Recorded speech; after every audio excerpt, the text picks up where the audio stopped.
Ever since the release of Star Wars The Rise of Skywalker's first teaser trailer that made its debut over at Star Wars Celebration back in April of this year, as well as the second teaser that made its debut over at D23 and by Good Morning America. Since then, a lot of fans have really been looking forward to the third and final trailer of The Rise of Skywalker. This is Mike Zero. Make sure to subscribe if you're new to the channel for future Star Wars content. Now, one thing that we do know about Episode 9 when it comes to the marketing of this movie is that we do know that Disney and Lucasfilm are currently almost done with the third and final trailer of Episode 9. They're throwing in a lot of footage related to the reshoots that happened throughout, of course, March, leading all the way up until September of this month right now as we speak. So Episode 9 really is a big deal to Disney and Lucasfilm, and they are really trying to make the third and final trailer a big success in order to sell the movie to the fans to go ahead and see this thing come this December. Now, these past couple of weeks or so, we've been learning a whole lot more about this film, and what's really intriguing about Disney's marketing of Episode 9 is that, well, it's actually explained that Disney and Lucasfilm are preparing the marketing of The Rise of Skywalker, where it's explained that they are beginning to complete the final cut of the third trailer by adding some of the footage from the reshoots that are set to appear in the final trailer, which is due for release this October. It's explained that Disney and Lucasfilm are aiming for a October 14th release that would be released online and on television at the same exact time, where Disney are also planning to have the trailer play on October 18th before Maleficent 2.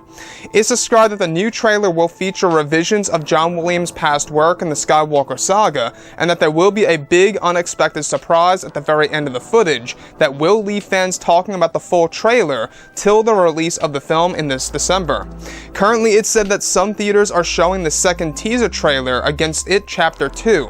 It said that the final trailer will also feature many new looks at Luke Skywalker, Palpatine, and new footage of the Death Star wreckage and familiar planets from the Skywalker saga. So let's go over a couple of parts about this. Now, to me, this absolutely makes a lot of sense. It's a good move by Disney and Lucasfilm to not only have it release a couple of days before, it's going to be attached to Maleficent 2, which, by the way, is going to be a big and epic sequel to a Disney franchise. And with that being said, we do know that Episode 9 is a very important movie to them because this film is truly going to determine the future of the Star Wars franchise and where things are really going to go for Disney, Lucasfilm, and everybody else involved with the franchise. So, October 14th, as of right now, is the date that Disney and Lucasfilm are aiming to drop this new trailer at, and this is actually set to debut both online and on television at the same exact time. Now, in a strange thing here, it does indeed fall on a Monday, which could very well mean that it's going to debut during Monday Night Football at some point in time. And that's a big possibility given that it's going to drop on a Monday on October 14th, and how it's described that it will be released on television and online at the same exact time. So the other thing is that a couple of days later, like 4 days later, give or take, on October 18th, alright, it's going to run against Maleficent 2, and I'm sure people will be able to see that movie a day prior to release, so technically October 17th, where, you know, you can see the movies one day before it actually releases, so a lot of fans are going to be able to see this thing on the big screen as early as the 17th of October. Now, what I like about Episode 9 so far is that yes, they are keeping it very mysterious. Does it get frustrating? Of course it does. But is it a good move by Disney and Lucasfilm?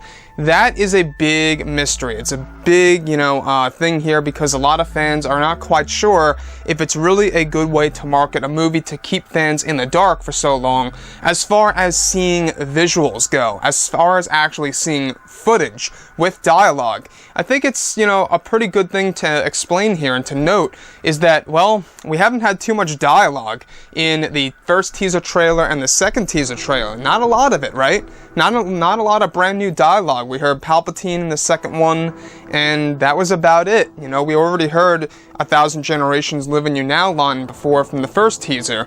Besides all of that, we haven't heard much dialogue at all.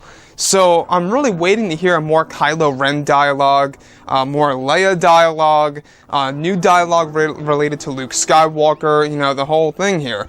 So this movie does have a lot of things going for it, and does have the opportunity to mark itself down as the best film of the sequel trilogy, and to really have a good marketing, as well as, you know, as long as Disney and Lucasfilm are able to pull it off completely well, where if they look at this movie and realize that, you know, this is really going to be a big deal to the Star Wars community, in which they do, they have to market this thing correctly. And that is the current plan, is to drop it on October 14th, and then once again dropping it on October 18th, connecting it to Maleficent, and having it play in theaters on the big screen.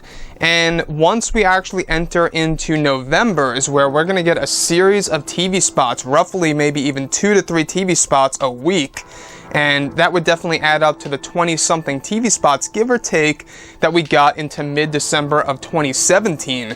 So I'm not quite sure if JJ is going to allow that many TV spots to be done for The Rise of Skywalker, because let's face it, if you guys go ahead and go back and look at the number of The Last Jedi TV spots, I think there were a number of 27, if I'm not mistaken, that all contained brand new footage for the most part, and you can kind of get an idea of what starts where in the actual movie. So anyways, guys, drop a comment below, let me know what you think about all of this in the comments, and if you guys did enjoy the content for today, do make sure to drop a thumbs up on this video to support the channel. I thank you all so very much for the kind support, and I'll catch you guys next time.